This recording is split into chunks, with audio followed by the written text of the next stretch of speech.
Hello, my name is Anna, and I am the writer for Sensible Object, who are a connected games company in London.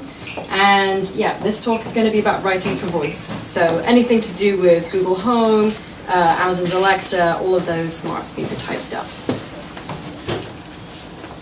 Cool. So as a little overview of what I'm going to go through, I'm going to give a little bit of a primer about what Sensible Object does, in case you're not too familiar.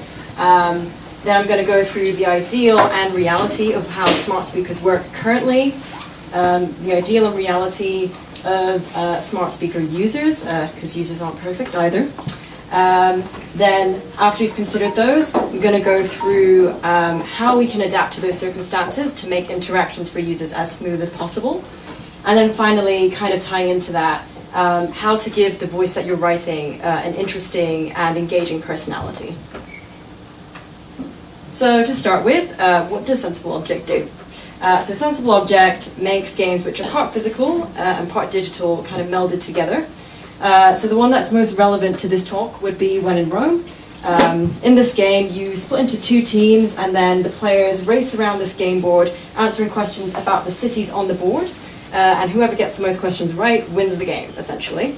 But the twist is that Alexa is the host of the game for you, so Alexa will teach you how to play, keep track of the score, and actually help deliver all of the questions to you. So that's where a lot of our experience with learning how to write for smart speakers came from initially. So I thought it would be helpful to begin with thinking about what the ideal smart speaker would be like for users. So obviously it's a relatively new technology. We're not fully there yet with having the perfect experience, but looking at that would be really useful to kind of put into context how we can approach things and make things better in the way that they currently are. So with that being said, the ideal smart speaker would be able to intuit what you want. So for example, if I was booking tickets through my smart speaker and it asked me, how many tickets do you want? And I said, tickets for me and my friend, ideally it would be able to tell that that means 2 tickets, even though I didn't say the number 2. In addition to that, ideally your smart speaker would be fun and pleasant to interact with. That's fairly self-explanatory. And tied into that, it would know when to be amusing and also importantly, when not to. Now, as people in this room are probably aware, or if you've ever used a smart speaker or had to work with one to some degree, you will know that they are not particularly smart. And by this, I simply mean that there is no actual sentient intelligence within a smart speaker.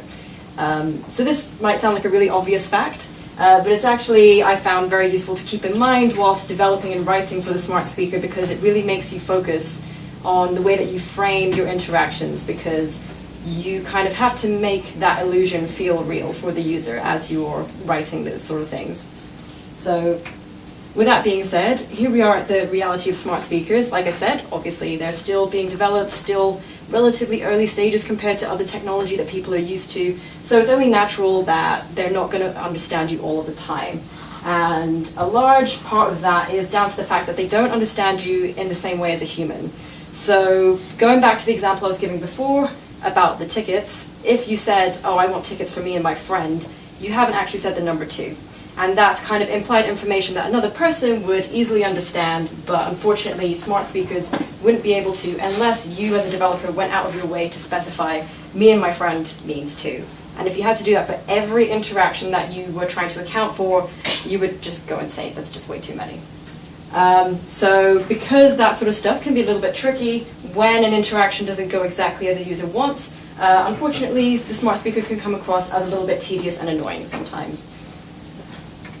That being said, users aren't perfect either, but it's interesting to see what the dream user would be like from a developer's point of view. So in an ideal world, a user of a smart speaker would be a very patient listener. They would be able to hold lots of information in their head at once. They would feed back any information that's required in a structured and predictable way. They would devote full attention to the smart speaker when they're using it. And they would also naturally be able to sense when they should be giving input to the smart speaker. But of course, users are not machines, so things are not going to go predictably and in the same manner every time that they interact. So, in reality, quite understandably, a lot of users don't want to listen to a monologue. In particular, if it's not coming from a fully human voice, it's quite hard to listen and focus for long periods of time. Also importantly is the fact that people can only hold a limited amount of information in their head. So when you have a screen, one of the big differences I learned when we were doing stuff for voice was you don't have that kind of feedback to go back to and remind yourself of information that you would have with a screen. With voice, you kind of have to make sure that you're giving stuff in bite-sized chunks, otherwise they'll forget what you've said at the beginning as you've gone on and on. On top of that, people are used to speaking to people, so they tend to respond to a smart speaker as they would to a person. If you use smart speakers more, you might get into a flow of how those interactions work, but especially at the start, people tend to sort of talk like they would to a person, so that's where the unpredictability kind of comes in and a lot of the implied information that smart speakers aren't always equipped to handle. So, yeah, on top of that, people don't always use a smart speaker in isolation. They're often used ambiently around the home, so you're not guaranteed to have a user's 100% focus when they're using the skill. So that kind of ties into the last point, which is that users don't always know when they're supposed to be giving input back to the smart speaker. The conversation is not exactly like one that you'd have with a person, so naturally it's a little bit more difficult to tell when they should be responding and giving information. So based on all of that, we have the question to solve on how to adapt to the current circumstances of what users of smart speakers and current smart speaker technology kind of laid out for us. So what we found to be really useful was to firstly anticipate user designs, designer goals. Generally, as a designer, the goal that you want the user to achieve should hopefully be aligned with what the user wants to achieve. If not, you probably have to go back and think about what you're designing there. Once you've got that anticipated, you want to guide your user to the goals with simple and clear interactions. And then finally, once you've got that nailed, you can start thinking about the personality that you want to give to the voice that you're writing. So in terms of starting with anticipating user and designer goals, there's no one set way to do it, but I found that some of the most obvious stuff is the most useful. So establishing what you want the user to do is a good starting point, and then on top of that, breaking down your scenario into smaller chunks as much as you can is really useful as well.